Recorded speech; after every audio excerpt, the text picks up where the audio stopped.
Nice. Okay. I'm going to copy this link and share it with my mom. So, 1 second. I love that. Okay, 1 second. I'll put it in the chat. Let's see. Share. Okay, good. Yay. Okay. Oh, yeah, it's up there. Can you guys see it on the top? Yeah. Nice. Okay. All right.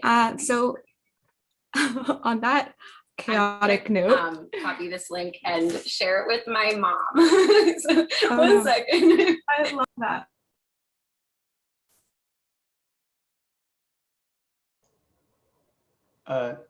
Jen? Okay. Yeah. Just real quick, when I clicked on the Zoom link for the Aristotle room, it told me that this was for a meeting scheduled on January 30th. So I think I need a link to get to the Aristotle room. That was from the email though. Is it? Maybe I'll check the website. Sorry, King. Let me. Yeah, I'm gonna. Lindsay, how about we get you started and then I will handle that issue. Yeah, no worries. Do you think you can handle it like in the chat, or just like, I don't know, let me know if I need to pause? Yeah, no, I definitely think you should feel free to go unabated. I'm just good. Okay. I'm just gonna make sure that Cassie is. Okay, we're having like a 1,000 difficulties, but look, we're all here. We're having a Saturday together, and we are living and learning. Okay, so Lindsay Hachey, I'm so pleased to have you here with us today. She is going to talk about sophistry and bullshit, and without further ado, I'm gonna hand it over to you. Great. Thanks so much. Thank you for inviting me to come and give this talk. It's, I think, my favorite paper I've ever written, mostly because I get to swear a lot. Like, who doesn't want that? So I hope you enjoy. It's a fun one. So sophistry and bullshit.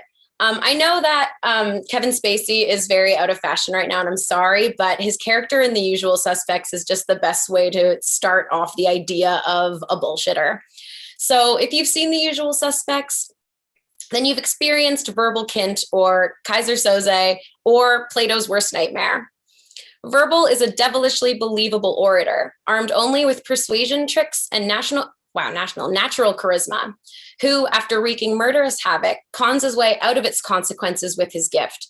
He spontaneously crafts rambling stories, chock full of detail about his past, the events in question, using as inspiration only the miscellaneous names, locations, and items in the room, and faking his meek demeanor and even physical disability.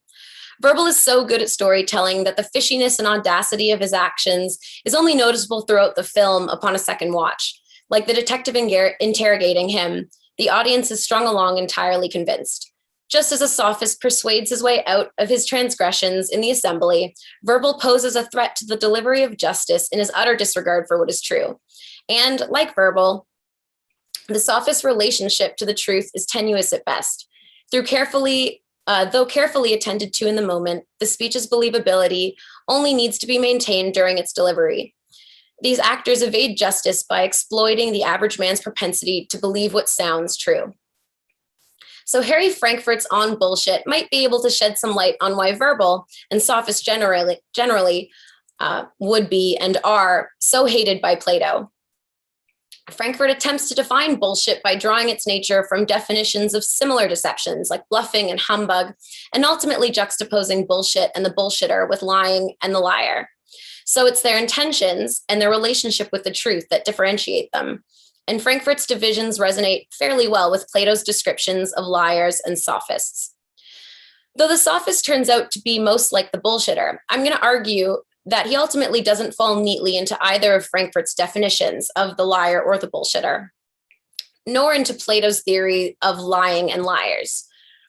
The sophist doesn't have a relationship with the truth, which he would need to be either philosophers' liars, but his intentions are richer than Frankfurt's bullshitter. Now, Plato talks about sophists and sophistry and rhetoric, etc., throughout the corpus, but I'm going to focus mainly on the Phaedrus, Gorgias, and Republic. The sophist is up to more than the bullshitter, making Plato's wariness of them all the more understandable. So we're going to turn to Frankfurt first. If you haven't read this delightful little essay on bullshit, please do it. It takes like half an hour and it's lovely and fun. So for Frankfurt, a liar aims to misrepresent both some determinable state of affairs in the world and their own held beliefs about them, which are opposed to what he's purporting. He needs to make other people actually believe something false about the world that he is pretending to believe. So successful lie succeeds in two ways. You're deceived about the thing being lied about, and you're deceived about the liar's state of mind. So a liar must hold knowledge of the truth in order to misrepresent it. In other words, the liar assumes that there is something knowable about the world that he must hold to misrepresent. And in order to invent an effective lie, he must design a falsehood under the guidance of truth. This epistemic assumption is shared with honest people who tell true statements, so that someone who lies and someone who tells the truth are playing on opposite sides, so to speak, of the same game. They both believe the truth. That's why we condemn lying so heavily, both publicly and privately. It feels like an affront, a direct perversion of the truth. I just remembered that I actually made a whole little handout so that you had something to look at other than my face. And I don't know if it's actually helpful, but it's something else to look at. And I'm going to make a link to it here if you want to look at it. Sorry about that. So what differentiates the bullshitter from the liar is her relationship with the truth and the slant of her intentions.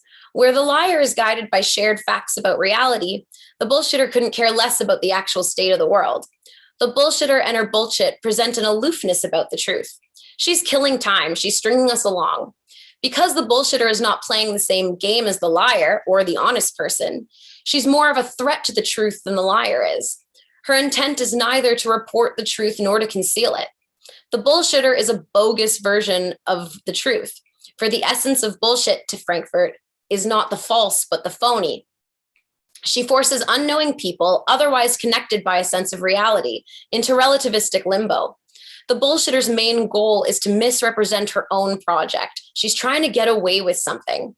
Thus, one made aware of bullshit that they ate up feels less violated and outsmarted than duped and stupid. To Frankfurt, it's less an attack than a waste of time because the speaker doesn't actually hold any of the beliefs about her conduct. So punishment feels impotent. All right, now I'm going to throw this next analogy in, hoping that there's a whole bunch of ancient philosophers here. And if not, we'll just skip over it, but it's okay. So like the young, unhabituated actor in Aristotle's Nicomachean Ethics, who hits upon the mean by chance alone, or at least without knowing they do so, the bullshitter haphazardly hits upon the truth through her fiction. This is one of Frankfurt's essential natures of bullshit. Although it's produced without concern for the truth, it need not be false. The bullshitter also doesn't necessarily construct a fiction worse than the liars, and her project is also not necessarily easier than the liars. So sometimes it's true, sometimes it's false. The only thing that matters is that it doesn't care about a relationship to reality.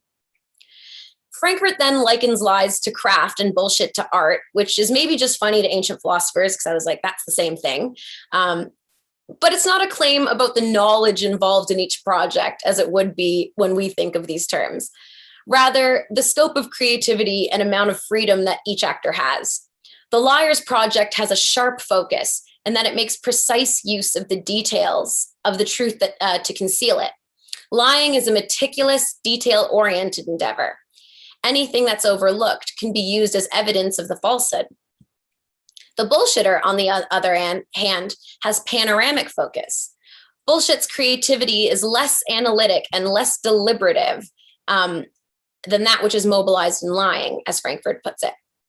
Bullshit is unaffiliated with the truth, so it's like an artist with a blank canvas. It can go in any direction, the only requirement being that what is said conveys the speaker in a certain way to the audience. So that's Frankfurt on the liars and the bullshitters. So now we can turn to Plato. In a way, Plato goes beyond Frankfurt. The intentions of Plato's liars are more complicated than Frankfurt's. Plato makes 3 divisions concerning lies in the Republic. Firstly, one can commit a falsehood in the soul or falsehood in words. And I will say, I guess the last page in the handout that I shared is a bit helpful here because I tried to visually divide them. So firstly, one can commit a falsehood in the soul or a falsehood in words. The falsehood in the soul is a false belief or statement about true, actual reality held by the reasoning part of one's soul. In other words, it's a false belief. Plato believes that these true lies are harmful to a liar when committed because they distort the truth, and the truth is a good thing. So the liar would be doing something bad and therefore harmful. This liar truly believes in his soul the falsehood about the world that he goes on to share. Because of this, Plato believes that they're never actually committed voluntarily. For if the liar knew the truth, they wouldn't hold their false belief. And because these lies are hated by the gods, acrasia and all that good stuff. But humans are not perfect like the gods with perfect knowledge, and they don't have immediate access to the truth of the world as the gods do. Because of this, the ways in which we understand the world and the ways that we teach others about it must slide into fiction when the truth is unknowable or difficult to grasp. This dance with the truth leads us to the falsehood in words, which are fictions that are useful and therefore good. These are copies of falsehoods of the souls because they are false, but they're ultimately good because of their ends. Now, these falsehoods in words can be divided into as well. Firstly, there's myths, which are fabricated stories with explanatory value. So we can think in Plato's work alone, we have like the myth of the androgyne from the Symposium, or the chariot of the soul, or the myth of things like that. These stories are unfalsifiable because their subjects are beyond human knowledge. They usually concern the gods or the heroes or the creation of the universe, things like that. There's no truth being concealed. The purpose is to explain the unknowable. The other side of this division are lies in words, let's say, instead of myth, which are falsifiable because they can be proven otherwise and because the liar knows the truth. So this category of them seems to be closest to Frankfurt's definition of lying, at least in terms of the subject of the lie, though the liar clearly has different intentions, or at least to Plato, the liar has to be doing something good, whereas that isn't in the cards really in Frankfurt's liar. In fact, I think he just thinks liars are bad. Plato compares these lies to drugs prescribed by a doctor. They're remedial. They bring about ends that are good for the individuals being lied to or to society as a whole. Therefore, those who tell such lies must have knowledge of the good to truly have everyone's best interest in mind. In fact, without knowledge, performing these lies is completely prohibited. So the third division happens between these remedial lies. Firstly, there are lies that aim at the truth, which lead people to believe a truth by believing a falsehood. These are only permissible when the citizens wouldn't accept the truth given bluntly. So the noble lie in the Republic is the best example of this, where the leaders, with the goal of creating social harmony, tell citizens that they're born with different metals in their soul and that these metals correspond to and determine their social position. Now, I'm not saying that this lie should be used to endorse a caste system, like a caste system is true, but more generally, I want to suggest that, to Plato at least, society truly functions best when everybody fulfills their role. So that's the truth that everybody's coming to believe through this lie.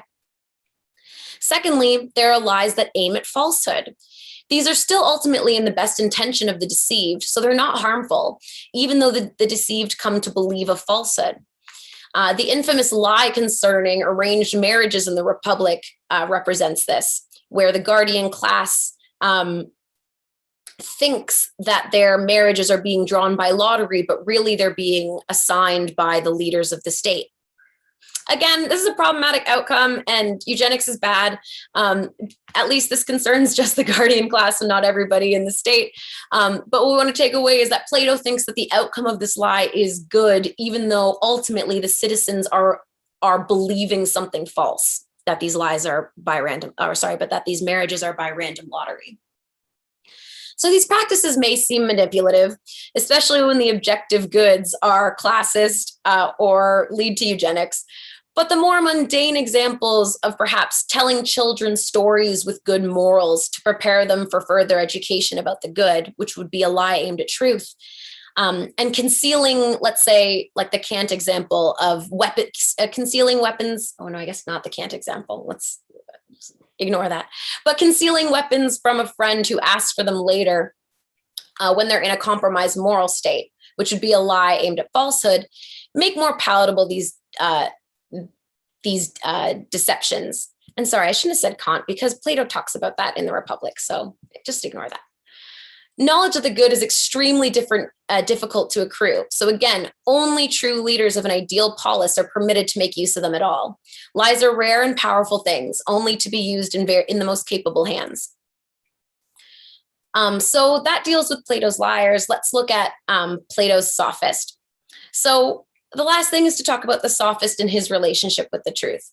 Plato's position on rhetoric and sophistry develops over time from a very deep suspicion and rejection of it in the Apology and the Gorgias to an acceptance of its possibly necessary usefulness by the Republic and the laws. Because of this spectrum, I'm going to focus on the sophist that Plato fears the most in his suspicious period.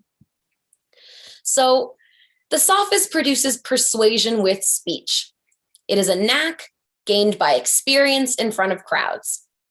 He needs to convince his audience to hold a belief about something or to evoke feelings to lead them to a certain conclusion for his task to be accomplished. It doesn't matter what side of the argument the sophist is on for him to effectively persuade. His enterprise makes no use of the facts of the matter. He only needs to seem knowledgeable or even just clever for the crowd to lead the crowd to the desired judgment. And he does this by purporting what is likely the case, as opposed to what is actually the case. Now, what is likely is strange language, but what Plato means by this is not statistical probability, but rather what sounds like it could be true. It sounds most likely true. In other words, he has a phony relationship with the truth because he only wants to appear knowledgeable to an otherwise ignorant audience. Now, Gorgias gives a really good example where he says in the Gorgias that, I know more than a doctor because I can persuade a patient to take this medicine and the doctor couldn't do that. So Gorgias doesn't know anything about medicine, but he's able to persuade the patient who also doesn't know anything about medicine to take the medicine. Therefore, sophistry could be used for bad ends. I know the example I just gave is good, but it could also be used for bad because the sophist doesn't know what's good or bad. This is ultimately why Plato's pessimistic about democracy. Crowds fall prey to what sounds right because they can't be expected to know better. Now, the sophist has a number of motivations. He desires to have freedom, and rhetoric can deliver this because the sophists can talk their way out of any repercussions. So they want to be free to do as they choose and to control those around them. He's also motivated by winning in either dialectic competitions or in the law courts, and by being paid either by winning such competitions or by teaching others sophistry and rhetoric. The sophist is also motivated by a desire to be remembered. He wants to accrue a reputation that both precedes him and that lasts in his audience memory. Ego seems to be central to the orator, as opposed to the liar's focus on covering up facts about the world. So, where does the sophist fall? Amongst all of these different potential actors. He doesn't seem to be Frankfurt's liar. Firstly, the liar has a relationship with the truth, and Plato denies that the sophist has such a connection. Where the liar has to know the truth in order to misrepresent it, the sophist cares only about how persuasive he is. Secondly, the liar's goal is twofold. He needs to make his audience believe a falsehood about the world and also make his audience believe that he believes the falsehood too. He has to lie about the state of the world and also his state of mind. For if he neglects the latter, the lie would be quickly detected. The sophist does aim to bring about a belief in his audience, but is not interested in guarding himself in the same way, beyond convincing them that he seems to sound right. Lastly, a lie needs to be maintained. It needs attention and upkeep, and to evolve with the circumstances it and its owner are become entrenched in. Again, the sophist only needs to hold his fiction for as long as his speech lasts, or maybe as long as he's in the town that he's in, because they typically traveled around. It can be dropped upon completion, and should anything be made of this for him, he can simply orate himself out of it again. So the sophist is also none of Plato's liars. He can't be a liar in the soul, because these lies require holding a false belief as one shares it. And that seems odd, because we want to say that the sophist doesn't have any knowledge of what he's speaking about. So it doesn't seem right to say that he holds false knowledge. Again, it doesn't seem to matter what side of the argument he's arguing on. He'll take either side and he'll be persuasive. Likewise, he can't be a liar in words. He's neither capable of crafting a falsehood to bring about a true belief in his audience, nor crafting a falsehood to bring about a beneficial falsehood. Firstly, the sophist isn't motivated by the best interests of the polis, but of his own interests. In a debate or in the court, the sophist is motivated to win, not to craft a true argument or to serve justice. And secondly, and way more importantly, he doesn't possess the knowledge of the good to have anyone's best interest in mind in the first place. So this leaves the bullshitter. The two fundamental markers of the bullshitter appear in the sophist. Both have phony, careless relationships with the truth, and both aim at getting away with something. And though it's left out of his final definition, Frankfurt agrees that the bullshitter is trying to seem a certain way. In the first definition of not bullshit, but humbug that he brings up in the essay, one of the key features of it, maybe not essential features, but a key characteristic of it is that it's pretentious. They're trying to seem a certain way. Both the bullshitter and the sophist are motivated by reputation and evasion of consequences or justice. And both are unconcerned with the upkeep of their fiction once spun, and they are concerned with harnessing the heat of the moment. But in the end, the sophist is more ambitious than the bullshitter. He's motivated to win and to be paid. One could object and say that these are still selfish motivations, or that they fall within trying to get away with something. But ultimately, to do this, the sophist has to sustain the underlying illusion wherever they go, that they are persuasive, or at least whenever they're around potential customers or people who could spread the word about them, and intend to bring about beliefs in his audience about himself that are worth sharing. So I think there's an important distinction to be made here, that he doesn't need to maintain the specific subjects that he's persuading people of in a specific speech. He can drop those, but he needs to seem persuasive the whole time. That needs to be maintained. So though they both may be selfishly motivated, the bullshitter is not tethered to the stories they weave and is not interested in making their audiences believe anything, while the sophist requires both to be successful. It seems as though the sustained dance around the truth by sophists requires more commitment and is much more dangerous than the bullshitters. Thank you.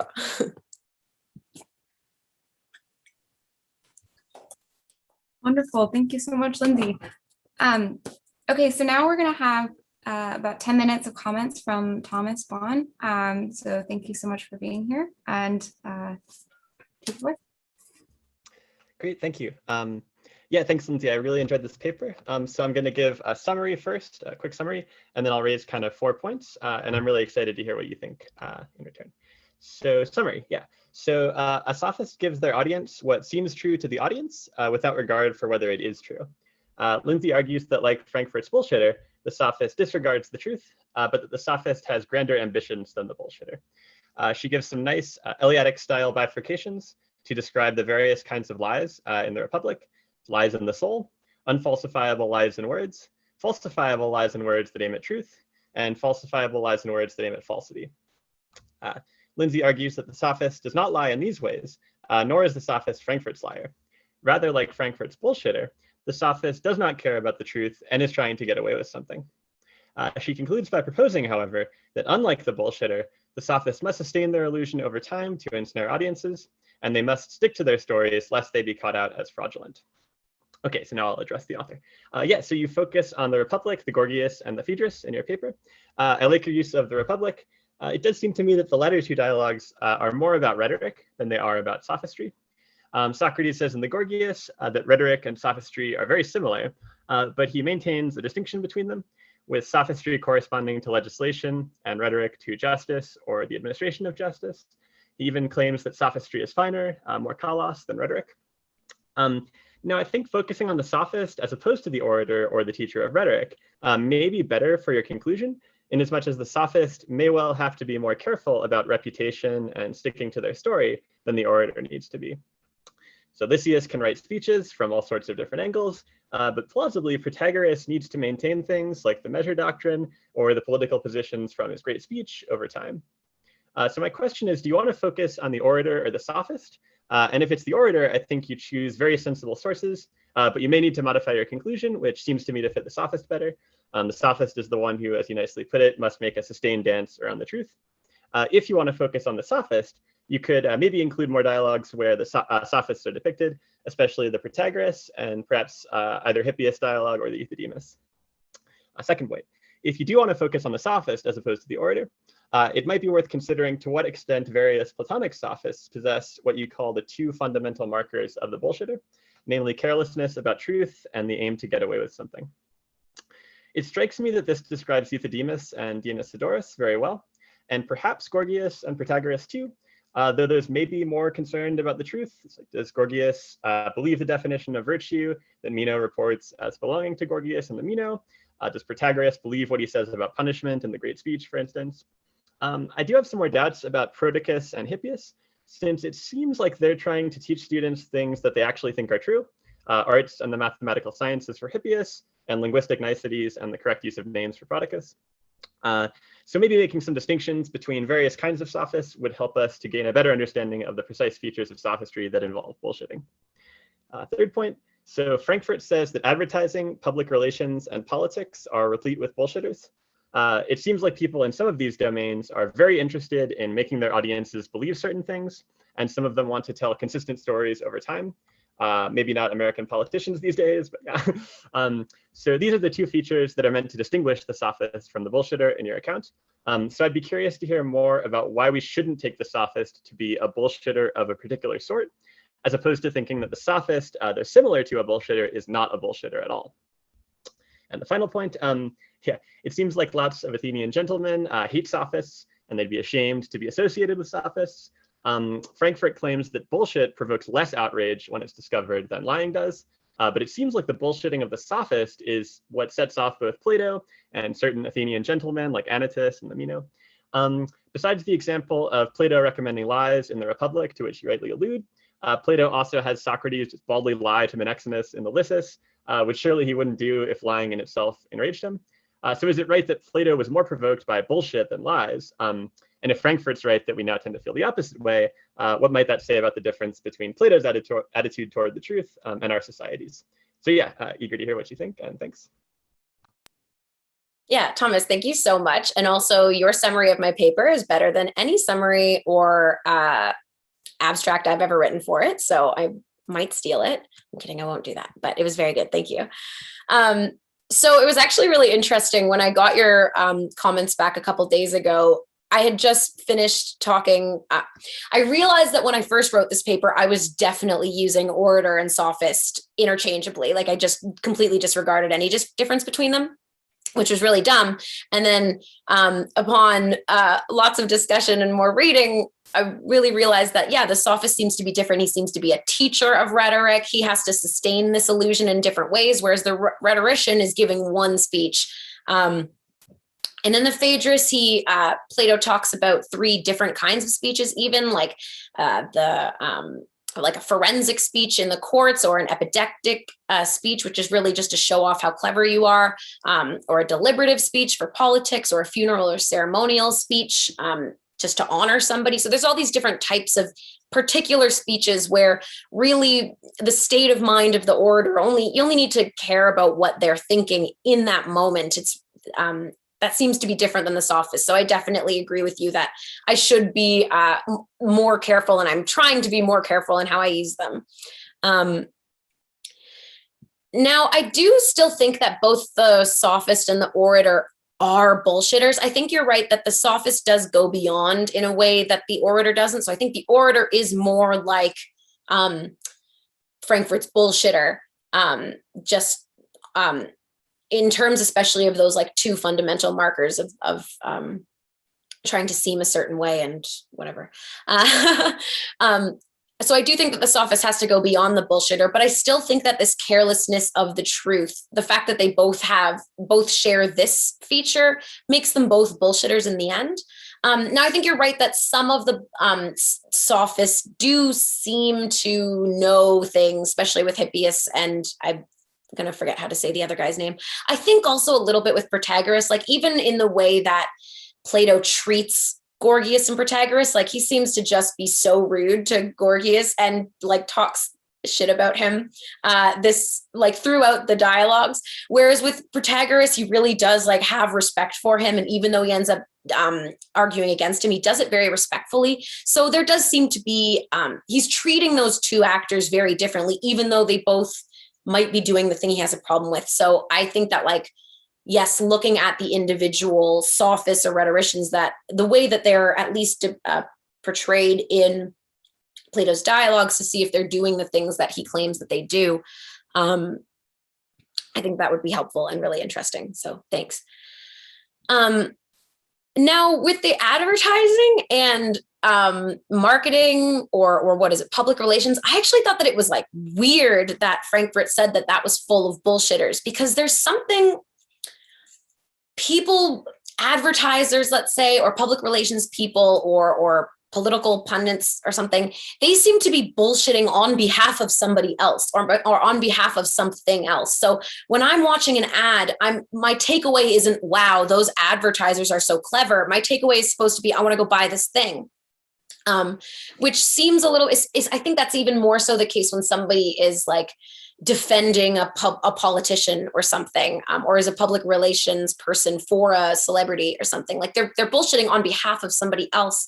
Now I wonder if that's all too different from like a funeral speech or something like that, where you are trying to, be clever and honor somebody else. But I just thought that putting those in, saying that those guys are bullshitters and that's full of bullshitters, that just seemed a little bit backwards or a little bit different from like what, or the goal of getting away with something, and the individual speaker wanting to seem a certain way, that seems to be removed from those jobs. So I don't really know what to make of it. And that's all I had to say about that.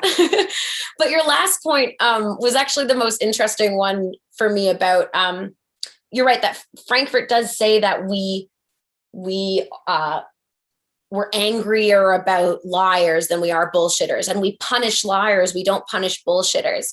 Now this essay was originally written in like 86 and it was published in 2004. So the current, ecosystem of bullshit was not at the levels that it is now. So I think our relationship with bullshit has changed a lot, even in the last 5 years, like 6 years, than when this was written. So that might be different. And I wouldn't be surprised if he's changed his tune on that.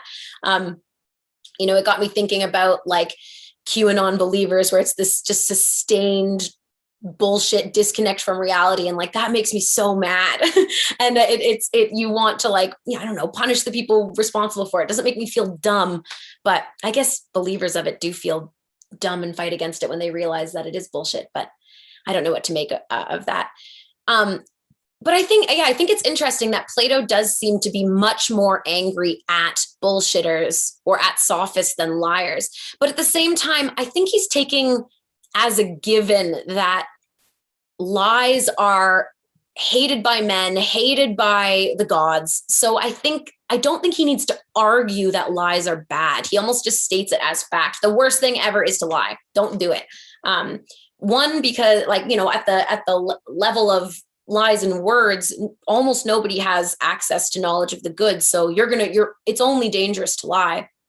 You're going to mislead people. And then with the lies in the soul, it's always, one, they're hated, it's terrible, but also they're always involuntary because of acrasia and all of that. So I don't think he thinks he needs to argue that lies are more disliked. It seems like he has to make the case that sophistry is bad. And so he seems so angry about it because nobody else is. Nobody else is able to see how dangerous these speakers are to like their democracy or to the individuals in the city. So maybe that's why it seems like he's angry about it. And he probably actually is angrier about it. But at least he needs to make the case that sophistry is actually bad for us. So thanks.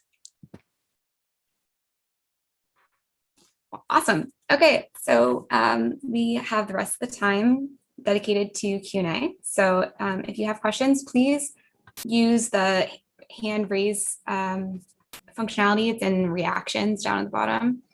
I forgot to say, I'm Jen Foster. I forgot to introduce myself. I just sort of took it for granted that most of you know who I am, but you might not. Hi, and I'll be the chair of this session. Okay. Yeah, Nur, is that right? Nurbanu? Yeah, Nirvana is great. First of all, thank you for the talk. I really enjoyed it. I wanted to ask, sorry, my camera's not on, guys. But I wanted to ask what your thoughts would be on like the more current and usually online, I don't know what accusations or analyses of like irony poisoning in this sort of like bullshit framework, and like people's reactions to that, like when they are doing this like highly, I don't know. I guess there's like from what I observed, there's a lot of people committed to this sort of like irony posting. And there's also seems to be a lot of people who are interested in criticizing it, you know? So if you have any thoughts on that, I'd love to hear it.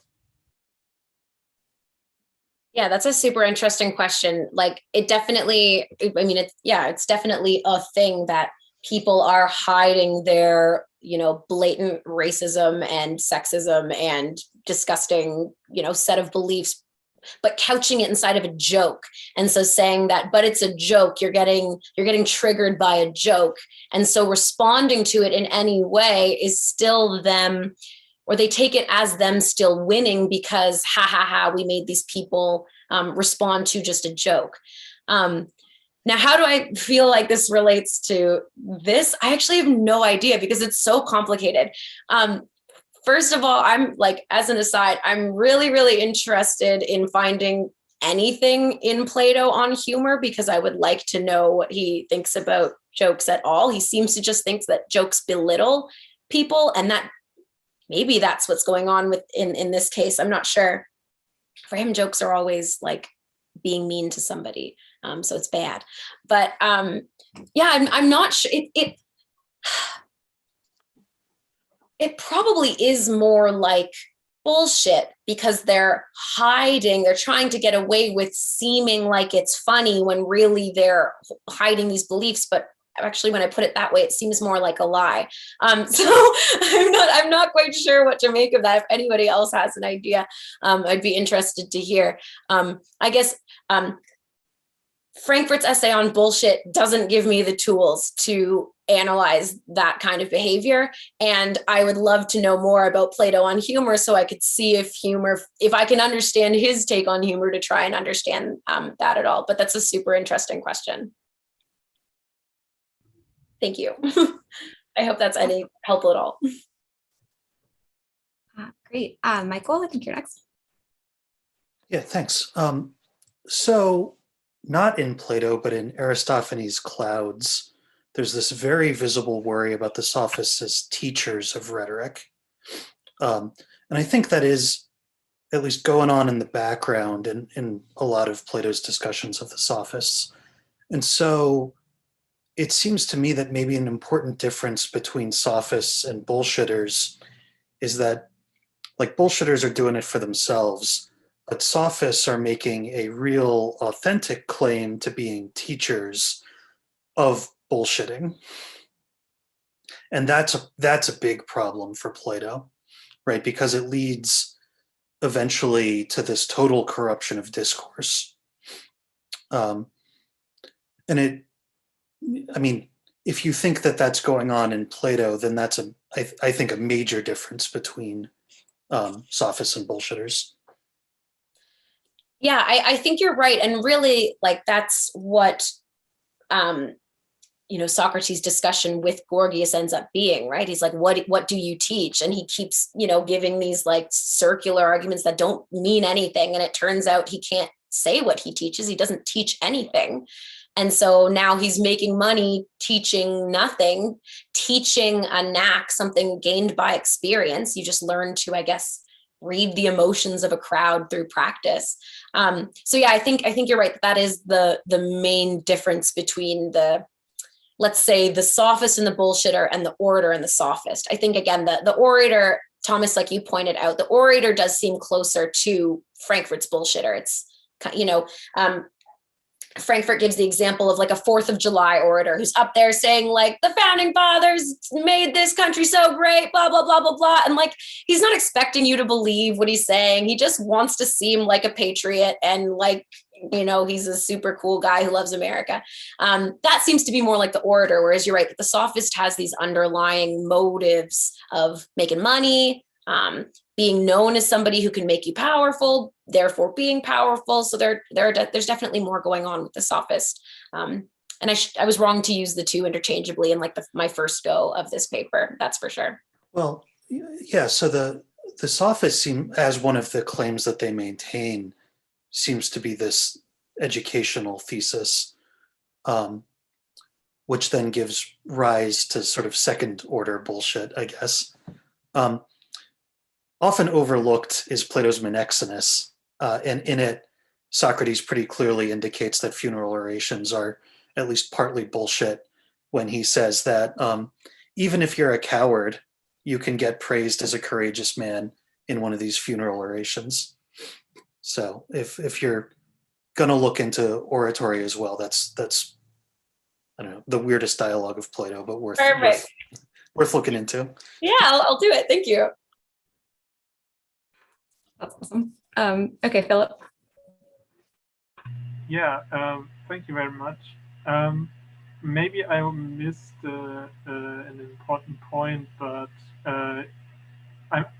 since you mentioned that the sophist doesn't know the truth, I'm wondering if we should grant to them the exculpation that arises from this fact. I mean, isn't the main critique of the sophists that they are sort of throwing smoke grenades, so to speak, and it's not that. I'm just thinking that Plato would be reluctant to grant them that they don't know the truth and thereby might be released from the responsibility of the confusion they cause? Or do you think that we could still say they don't know the truth, but somehow make them responsible for the consequences of their practice? Yeah, that's a good question, because his doctrine of acrasia, where, bad things are always done ignorantly, would seem to remove blame. But it seems like the fact that they go beyond simply not knowing the truth, but going on to try to convince people of things without knowing what it is they're talking about, or if it's good, or if it's true. They don't know, they don't care. I think that's more important. It's less so that they don't know the truth, it's more that they don't care about the truth. I think by acting on that ignorance, that's where we can start to blame them for, because now not, what they're persuading in a crowd is not to make the crowd also not care about their truth. They're trying to get the crowd to believe something, and that something, because there's no knowledge behind it, could be bad, could be dangerous. And I think that that's what Plato finds so worrying. Again, this seems to be one of his biggest critiques of democracy, is that you can't dialogue with a crowd. So crowds are very susceptible to a persuasive speaker who can convince you to like build a stupid wall around your city, even without, dialoguing through it and determining if it's the right thing to do. So you're right that the fact that they don't know isn't what's blameworthy. It's the fact that they go on to convince others of things with that ignorance. And then people go and actually do things in the world with it, or they earn beliefs about the good or what's right and wrong to do that are rooted in nothingness. And I think that that's the problem. I think that that's what's blameworthy to Plato. He's literally scared it's going to like tear apart cities if it's used unwisely. So I think that that's where it is. Maybe. Thank you. Eric, you're next. Hi, thanks. It was nice to hear the word bullshit this much at 10 a.m. or whatever time it is. So I thought this was really interesting, and I hadn't thought about the connection between Frankfurt and Socrates in this way.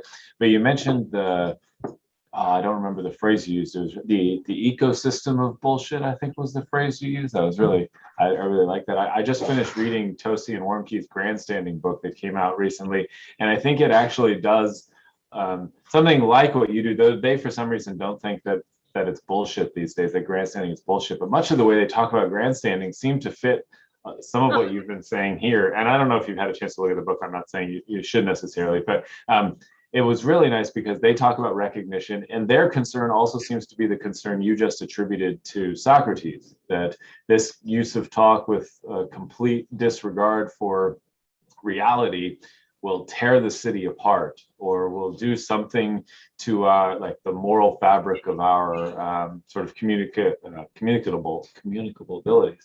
So I was just wondering if you had any thoughts on that, and whether this sort of thing, whatever grandstanding is theirs, or however we take it colloquially, can play a role in your analysis. Yeah, I haven't read this book. That sounds really interesting. So I'm going to have to find it because it sounds very relevant. Like I mentioned as an aside while I was giving the talk, Frankfurt mentions humbug, and one of the characteristics of humbug is pretentiousness, or like seeming more than you are, which sounds a little bit like grandstanding, or what I think of when I hear the word grandstanding. Now, one thing that I think is missing in Frankfurt's account of bullshit is this idea of its dangerous nature. He kind of thinks of bullshit as silly and like a waste of time. It's just somebody making things up. They're just trying to seem a certain way. Lying is the real problem. Now he does say that bullshitting poses more of a threat to the truth because it just removes you from reality. But he also finds it less blameworthy. And I think that that's a problem, because I think Socrates was right to say, more than 2,000 years ago, that like, this is dangerous for democracy. Look at what you can get large groups of people to believe if you don't know what you're talking about, but you sound really good and throw in all the keywords and lock her up and whatever. You can destroy a country with it. So I do want to take a look at that book. Maybe you can write the title of it and the authors in the chat so I can find it again later. I don't know if that answers the question, but I think that Socrates is right to worry about its threat to society. He was very ahead of his time, or not. We just never learned. Yeah, I didn't mean to give you something else to read, but when you said that thing about the threat to society, I realized that they do some of that talk too, and at the very least, it might be something you can sort of draw from as a more contemporary thing because of the change since Frankfurt was published. Yeah, that'd be great. I mean, I hate reading, but if it's like interesting, I'll do it.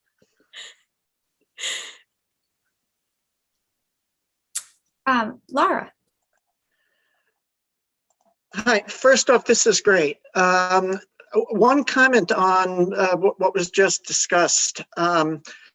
Jason Stanley, a philosopher at Yale, has written extensively on propaganda, and he actually wrote an article on Harry Frankfurt. And I think his critique of Frankfurt was similar to what was sort of suggested by Eric, which is that there's something, Frankfurt tends to sort of like trivialize. He says it's dangerous, but it's not morally as morally awful as lying. And one of Stanley's comments on Frankfurt was that, and he uses the name of a politician who has recently been sidelined, whose name shall go unmentioned because they don't want to have to take a Xanax, that this politician in question may have been indifferent to the truth or unmindful of the truth, but he was not carelessly indifferent or carelessly unmindful.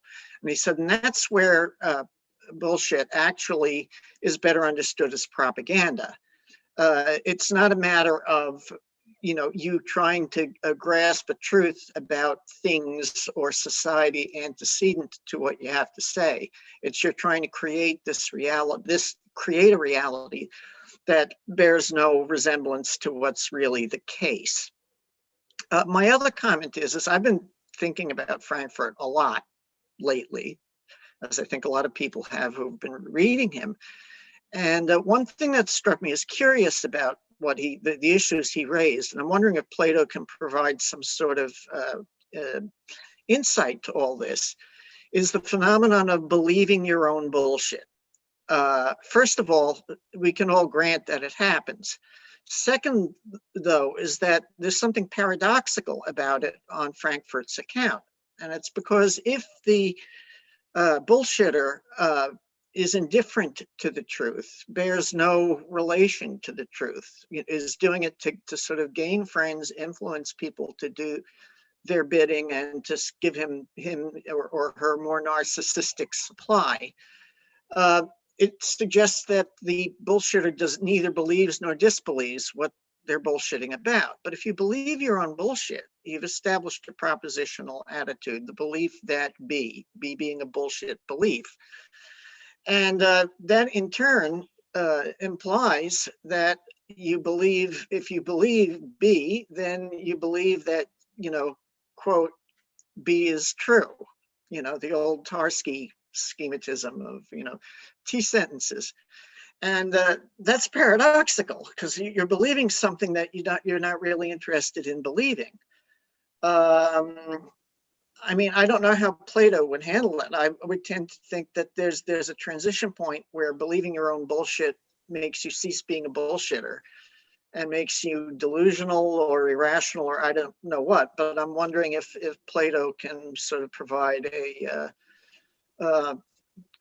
perspective on how believing your own, how believing your own sophistry would be possible, especially since the sophist is twice removed from this. He's just basically I'll teach you how to bullshit, and I don't care what you bullshit. Yeah, go ahead. So I wonder, I'm not sure if he directly talks about something like believing your own false beliefs. I'm sure that it's somewhere in there. He talks about everything, but what you were just saying got me thinking that seems like Socrates in the early dialogues where he's trying to illuminate conflicting beliefs in the people that he's talking with. He's saying you're saying you believe A, you're saying you believe B, these contradict each other. You need to drop these beliefs. And then the people just get pissed and walk away. That almost seems to be like, I don't know, dramatically, let's say, in the dialogue, and an example of somebody, he's trying to show somebody that they believe their own bullshit. Look, this is bullshit. You should drop these because they don't actually work when you start talking it out and you actually start critically thinking about what you believe. Now he ends up dying for this. They kill him because he annoyed enough people. But so it maybe a lot of people most people believe their own bullshit. Nobody has the human knowledge of being humble enough to admit you don't know anything. So I wonder just if dramatically that project in itself of being the gadfly to the sleeping horse is waking people up to their bullshit. That might be important, putting in a little too much into what we might think that the Athenians he's arguing with or elenchusing with that might be putting too much into what they actually believe, but it does seem like they're being unreflective about the beliefs that they hold and are living their lives on, and they contradict. And when he points that out, what they should do is say, thank you so much. Oh my gosh, now I can go and figure out what the truth is. But I don't know if he directly talks about that anywhere. He probably does somewhere about believing false things, but that's very interesting. I wonder if just Socrates' general project is something like that. Yeah, I mean, I think what you've done is you pointed out the difference between someone who is intentionally bullshitting, like the Orange Menace I was alluding to before, and someone who really doesn't know that they're bullshitting. Right. And I'm thinking of Euthyphro here, who thinks he knows everything about piety, and under questioning finds out, that he doesn't know much at all, but he can't let go of the bullshit idea that he knows what he's doing. Mm-hmm. I think it's interesting, and I although I can't really find any sort of self-conscious bullshitters in the Platonic dialogues. I'll have to go back over them, but yeah, I think that's a good point. That's really, really interesting. Thank you. Okay. Awesome. We have time for at least one more question, so let's do Mary. Hey there. Thank you so much for this. This is really interesting. I'm not familiar with the Frankfurt, but it seems like a nice way to sort of carry some of these issues in Plato forward. To this idea of someone who's not aware of their own bullshit, I think Odysseus is sort of a classic question mark for that problem. He seems to sort of roll in and out of a belief in which story he's telling is true. This is something, though, that Socrates deals with in the Lesser Hippias, so sorry to add another dialogue, but there he's arguing that the person with perfect knowledge is the master of both lies and telling the truth. And he gives Odysseus as one of his examples, but then I'm not really sure. Like, I've always wondered, like, it's so hard to be Odysseus. And it's hard to be Socrates as well. Like, how do you actually keep your handle on when you're telling the story that you actually believe in at this moment about yourself? So that seems like that would be like a node in the dialogues that could help. In my original research for this paper, I definitely used the Lesser Hippias, and then I was like, this is its own paper. I can't do this right now, and just dropped it immediately. And now that you say that, I was like, oh yeah, it's desperately relevant, and I should probably figure out a way to factor it in. I wonder if somebody who believes their own bullshit but doesn't know that they're believing it, I wonder if that's just an ignorant person. Like, I don't even know if that would qualify as a bullshitter, because again, the bullshitter is trying to get away with something by misrepresenting how persuasive they are, or, winning in a law court, things like that. And I wonder if this person that we're now wondering about, this unknowing bullshitter, is just somebody who's been a victim of a sophist or been a victim of a rhetorician, and who has come to believe something that sounded super persuasive. That's actually bullshit. They don't know it. And now Socrates has to go argue with them and make them angry to hopefully change their mind about it. So I wonder if this person even counts as a bullshitter, or if they're just, somebody who's in ignorance, or somebody who holds conflicting beliefs or false beliefs because of, perhaps the actions of an orator or a sophist. I'm not sure. Odysseus is an interesting example, though. It's super interesting.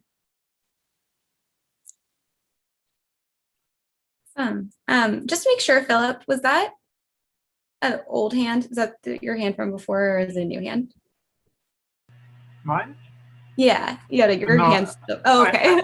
Sorry, I forgot to retract it, apparently. No worries. Okay, then that actually puts us right at 9:30. So thank you so much, Lindsay and Thomas, for joining us today, and for all of you for being here. I enjoyed listening to this Q&A, and I learned a lot about different dialogues that I maybe should read.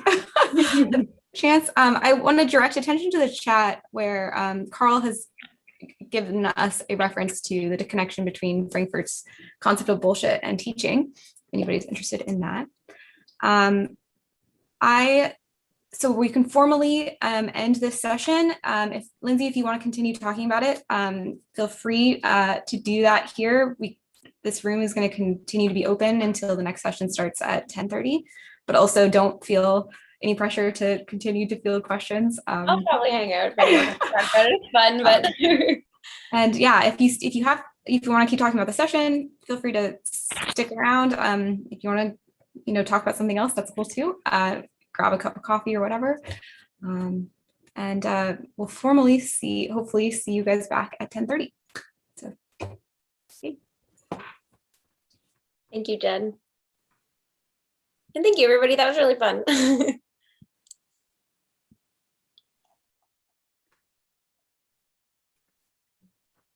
I actually haven't read all of On Bullshit. It's so short. I know. I'm like, I think it's like because it's so short that I actually have, I sort of in my head feel as if I've read it all, but I actually haven't. But it definitely seems, and then Laura, I liked the explicit sort of bringing in of Stanley's work on propaganda. I think this is like a really interesting connection, and